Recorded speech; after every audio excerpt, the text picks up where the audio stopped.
From the Soaking Newsroom, here's your weekly local news recap. I'm Stephen Vierre. Early in the morning of September 4th, police responded to the area of South 128th Street and 21st Avenue South for a report of shots being fired. The shooting apparently took place near the north side of North SeaTac Park. Police cordoned off part of the road near Boulevard Park Church. One neighbor told the B-Town blog that a bullet casing was found near the scene. Within minutes of responding, police were notified that an adult male with multiple gunshot wounds had been driven by friends to Highline Medical Center in Burien. He was then transferred to Harborview Medical Center in Seattle, where he later died. Detectives determined that the victim, a 27-year-old Sacramento man, had been at a party with friends at a house nearby. The victim left the party on foot, and a short time later, friends found the wounded man on the ground. Police are asking anyone with information about the shooting to call the King County Sheriff's Office or Crime Stoppers at 1-800-222-TIPS. More at btownblog.com. The King County Sheriff's Office is reporting that a thief or thieves broke one of the 10 Commandments not once but twice when 2 tabernacles were stolen from Burien's St. Bernadette Catholic Parish recently. The church is located in the 1000 block of Southwest 128th Street.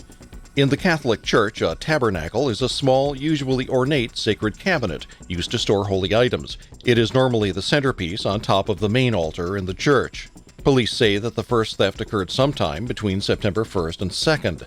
The second tabernacle was stolen sometime between the evening of September 3rd and the morning of September 4th. According to the church, each tabernacle is worth between $10,000 and $15,000. Because there were no signs of forced entry in either case, it is unknown how the suspect or suspects got into the church. If anyone has any information about these thefts, please contact the King County Sheriff's Office. Photos at btownblog.com. Port of Seattle police said that a woman was found dead the evening of September 2nd in a locked family restroom at Seattle-Tacoma International Airport. Janitorial staff seeking to clean the facility found the woman around midnight. She had apparently locked herself into the restroom on the public, non-secure side of the airport near Checkpoint 5. Upon unlocking and entering the room to clean it, the staffer found her. Thinking she was asleep, the staffer called Port Police. Investigating officers determined that the woman was dead. Officials say that there were no signs of foul play. The body has been turned over to the King County Medical Examiner, who will determine the precise cause of death. More at ctacblog.com.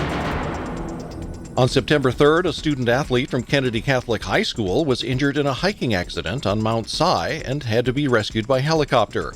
The 15-year-old student, a member of the school's cross-country team, fell 90 feet and hit his head. He was airlifted to Harborview Medical Center in Seattle for treatment of his injuries. A second student, who was trapped but apparently not injured, had to be lowered by rope by a rescue team. The two apparently fell from the haystack feature at the popular climbing spot Summit, where they were on an outing with the team. The injured hiker was found unconscious, but later regained consciousness on the helicopter. The school said he is communicating and doing well, and that the school's president met with his family at the hospital. The student's identity has not yet been released.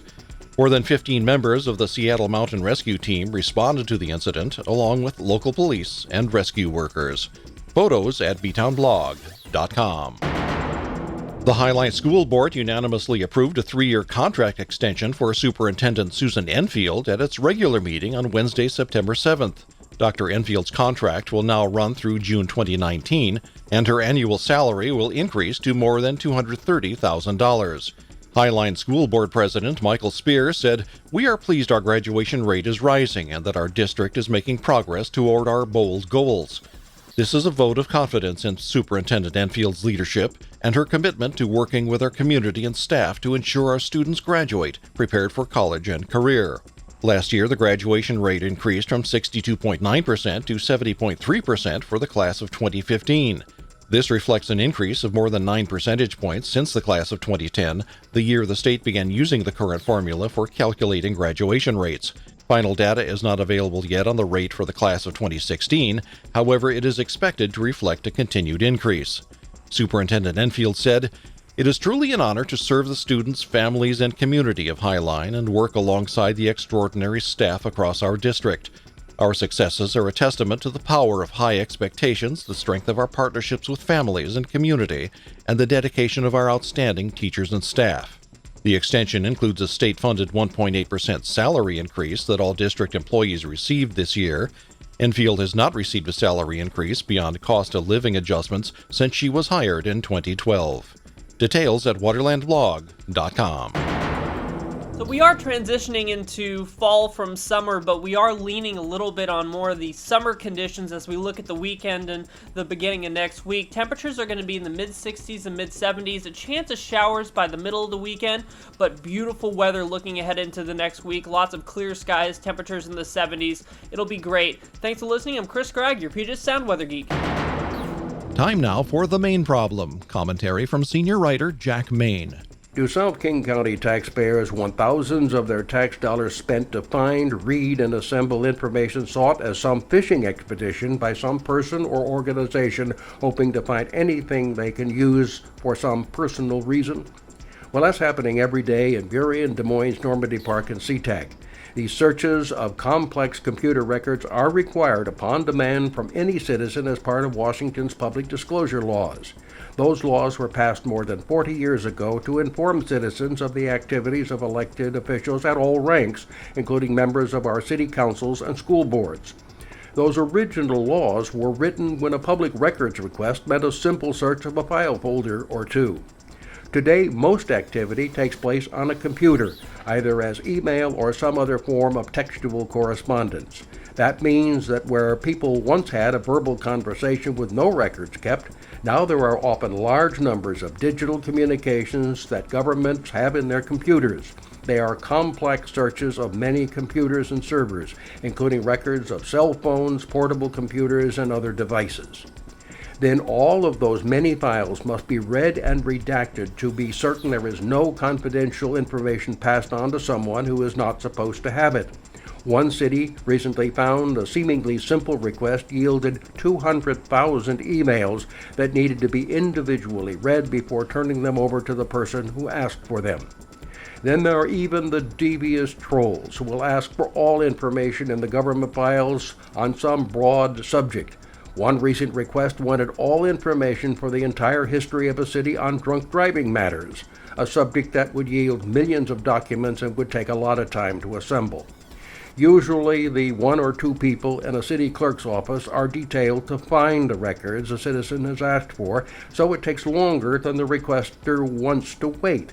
Or, if the request is huge, a city can hire outside help, which costs taxpayers extra. For example, one city spent well over $50,000 to search for records figuring in a lawsuit. No one wants to keep public records from the taxpayers who want them, but the law must be modified so that phishing demands for records are either stopped or the person demanding them be required to pay the expenses. Our taxpayers should not have to pay for someone's data phishing expeditions of questionable value to the public. In the final take, Tuesday, September 6th was supposed to be the opening game for Highline High School's Lady Pirates soccer team against Thomas Jefferson. But our reporter on this story, 12-year-old Isabel Herbruger, says she was confused when she arrived at Burien's Highline Memorial Stadium and found it empty. The game had been canceled.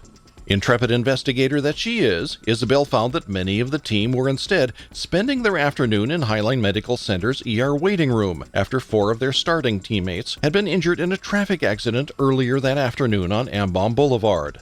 The girls had been on their way to their normal pre-game meal when an elderly driver turned his car in front of the car containing the 4 girls. According to the accident report, neither car had been speeding when the accident occurred. The elderly man and his dog were reportedly okay and were walking around at the accident scene, but the 4 girls were not quite so lucky. Or, on the other hand, perhaps they were. Susie, a junior defender on the team, was taken by ambulance to Highline Medical Center where she received 21 stitches for a significant head impact injury. She wasn't wearing a seatbelt when the accident occurred, and she may miss the rest of the soccer season due to her injuries. Brittany, a junior defender, Bianca, a junior midfielder, and Gabby, a freshman forward, were also taken to Highline Medical Center for treatment of their injuries. Fortunately, they were wearing seatbelts at the time of the accident. The 3 girls are now recovering from minor, though perhaps painful injuries, including the usual seatbelt burns, stiff necks, and sore backs caused by the impact. Our reporter Isabel asked what happened. Susie told her, "Everyone was telling me to put on my seatbelt, and I had just said to my cousin that I trust Brittany, she is a good driver. Then like 20 seconds later, I saw someone turning in front of us. The next thing I remember was waking up like I was in a dream.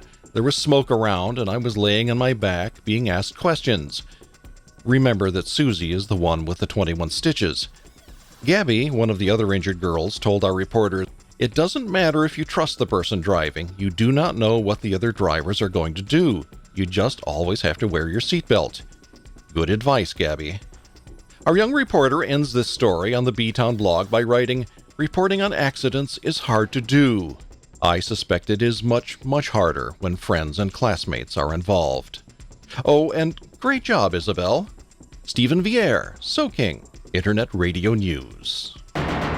So King News was created based on a generous grant from JLab's Encore Media Entrepreneurs Program, supported with funding from the Ethics and Excellence in Journalism Foundation and the Nicholas B. Ottaway Foundation.